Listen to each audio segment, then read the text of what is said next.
Now check this out, man. This to me is possibly one of the most important hip-hop records of all time.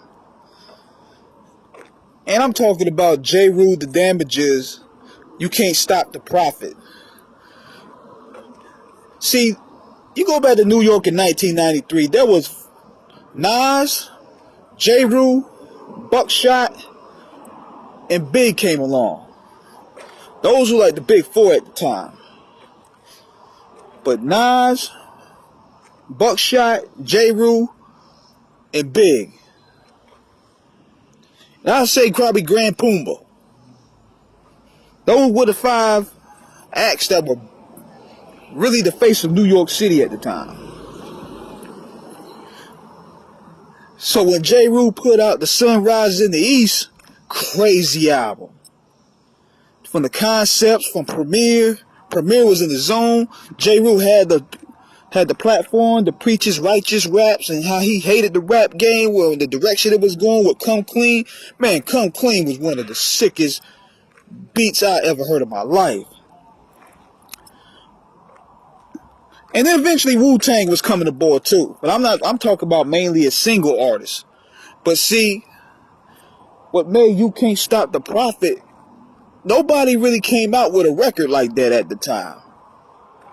Where he talked about he was a superhero, going to war against Mr. Ignorance. And he broke down how he had the knowledge of self, and now he's going to war against ignorance.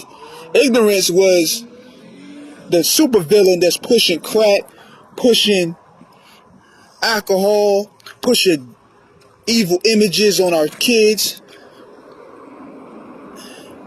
And in Premier, he hooked up the beat. It sounded like some superhero shit.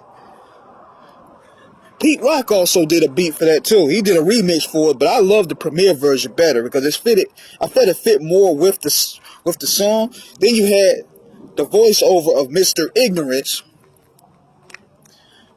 It's kind of like a clash between the righteous man and Mr. Ignorance. And the video itself, man, the visuals was dope. It was way ahead of its time, and Jeru the Damaja was way ahead of his time. He was the one kicking that God body stuff. Wu-Tang pretty much came through and mainstreamed it. I mean, Brand Nubian was out before him, but you could tell Jeru the Damaja, he was also the original mad rapper, because he didn't really like where hip-hop was going at the time, but man, he was so dope. That whole The Sun Rises in the East album was crazy.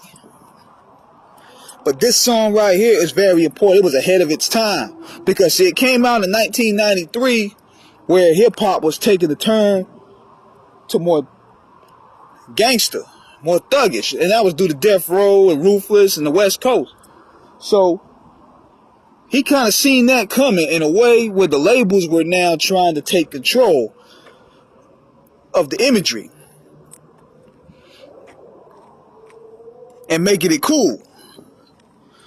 So everything about this song was a masterpiece, from the video, the concept, the bars, the production. I wish Jeru and Preem would work out their differences and hit us with another one, man. Because Preem, as you can tell, he still got it.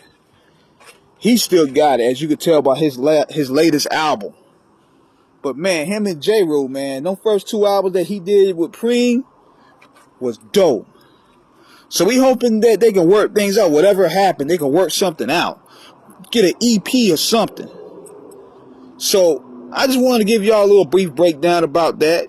I'm going to upload this video alongside with the Scarface breakdown for the fix. See, I like doing videos like this, man, because it makes people go back to that time era. It's a revisit, a recap of history, and also learning more about these albums that a lot of people don't know. So that's what we do at Off the Cuff Radio. We try to educate. So subscribe, hit the like button, peace.